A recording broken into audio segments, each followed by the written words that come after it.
घराची घटना लिहिणारे भारतरत्न डॉक्टर बाबासाहेब आंबेडकर हे तुम्हाला सर्वांना माहीत असतीलच. हो मॅम, आम्ही त्यांच्याविषयी संपूर्ण अभ्यास केलाय. खूप छान.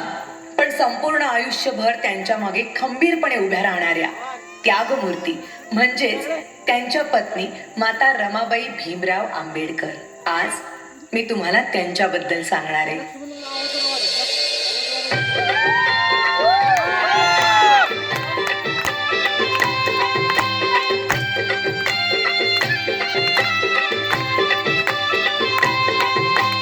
वयाच्या 7व्याच वर्षी त्यांच्या आई वडिलांचं निधन झालं आणि घराची सर्व जबाबदारी त्यांच्या अंगावर पडली.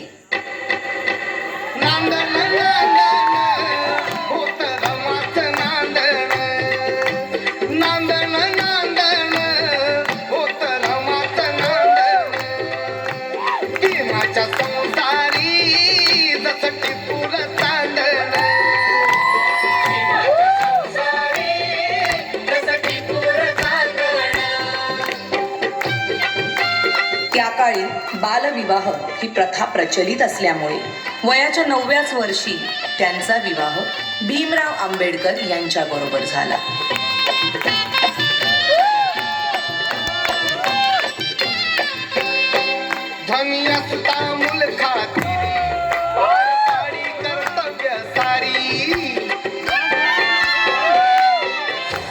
अगं, हे काय केलंस?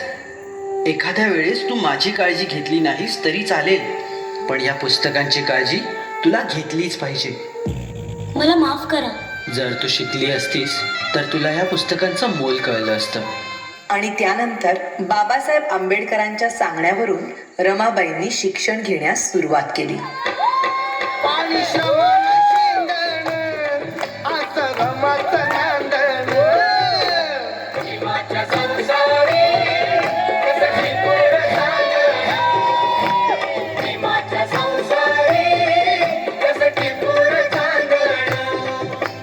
पुढच्या शिक्षणासाठी बाबासाहेब आंबेडकरांना परदेशी जावं लागलं, म्हणून रमाबाईंनी संपूर्ण घराची जबाबदारी स्वतःवर घेतली.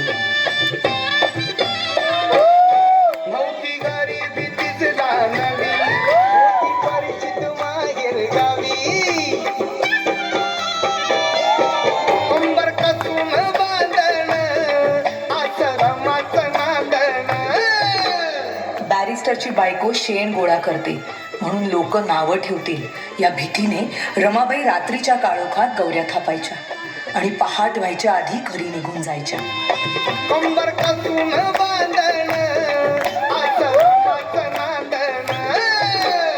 पण मॅडम, रमाबाईंची रमाई केव्हा झाली? रमाबाईंच्या 5 मुलांपैकी 4 मुलांचा मृत्यू त्यांनी खूप जवळून पाहिला होता.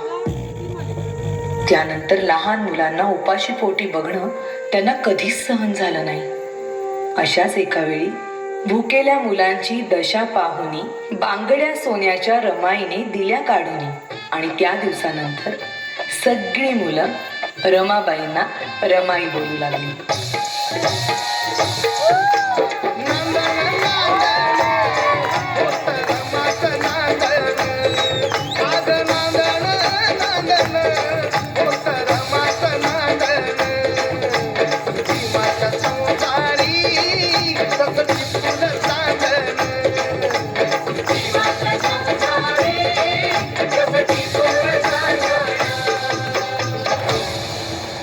प्रेम, माया, त्याग अशा अनेक गुणांचा संगम म्हणजेच माता रमाबाई भीमराव आंबेडकर.